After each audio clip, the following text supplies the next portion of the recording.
Oh, shout out to Badou Jack, man. What's good? It's the one, the only, but what do I know? Boxing coming back at you, man. I am so happy, man. Oh my goodness, bro. Shout out to Badou Jack, man. His fight against Makabu, man. Very great cruiserweight fight, man. Man, this was a very great fight. The fight started off a bit slow, round one, Badou Jack, but since from round one, I was really appreciating something that a lot of people that watch boxing, they don't look at and they're not able to understand and I continue to preach this, but I was able to appreciate about how Badou was establishing his distance and range. People don't realize how important that is, but damn it, that is important. And Makabu, he just seemed like he couldn't get in the fight, man. He was trying his hardest to land a straight left, but because Badou was controlling the distance and range, he took all that away from him. Badou was doubling up the jab, closing the distance. He and what happens when you fight a right hand or a left hand fighter, what you want to do is you always want to put your lead foot on the outside, because that allows you to establish that allows you to put yourself in better position. And what that also does, so with Badou Jack, when him controlling the distance, he knew to double jab. You got to close that distance by double jabbing, and once you double jab, because Makabu would shell up, he double jab and he would put his lead left foot would then end up on the outside of Makabu's right foot, and that would create an opening for Badou's left hand, straight right hand or whatnot. And that was just beautiful to see him create those openings or whatnot. You know, Makabu was trying to. He had moments where he tried to step it up, but he just couldn't. He wasn't consistent at all. And in round three, I think Makabu tried to become more of the aggressor, but he left himself open a lot.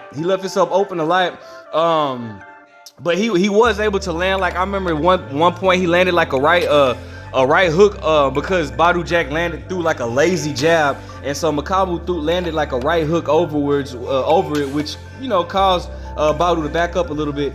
But Badou, of course, he got back on it. He made the adjustments that he needed to by continuing to control the range. When Makabu landed the right hook, it was because he was able to get on the inside, and more so because Badou Jack was allowing him to get on the inside just a little bit. But I know in round four, I think it was round four, Badou Jack dropped Makabu or whatnot.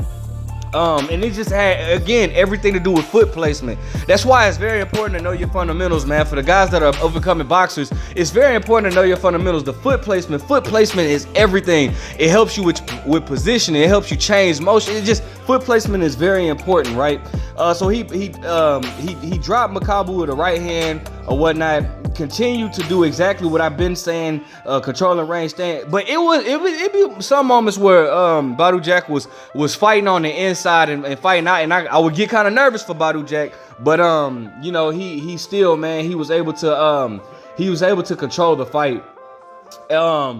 Makabu would square himself up a lot when trying to land that left hand. He just put himself out of good positioning many times trying to land that left hand, which caused a fighter like Badou Jack, who is a more of even though Badou Jack is more of an inside fighter, his guard is a lot more tighter. His defense is a lot more. He's a bit slicker than Makabu. And when you're wild and you're out of position the way Makabu is, man, having a slick fighter in front of you, that's a nightmare. And another thing I could not stand about Makabu is his corner advice. I cannot stand. I'm gonna tell you something. I absolutely cannot stand when a fighter is in their corner and their corner tells them, don't let this guy take the fight from you. You gotta go in there and knock him out. You gotta knock him out, bro.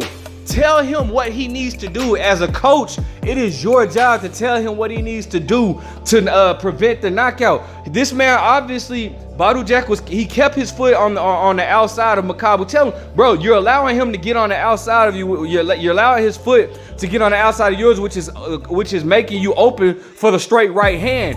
Watch your foot placement. Double up on that jab to keep him from stepping over on you. Like, man, it's so many things that, man, I hate when trainers we're not specific with their instructions, man. I understand that you only have a minute, but bro, you got to tell him what he needs to do in order to prevent him from getting his titles taken.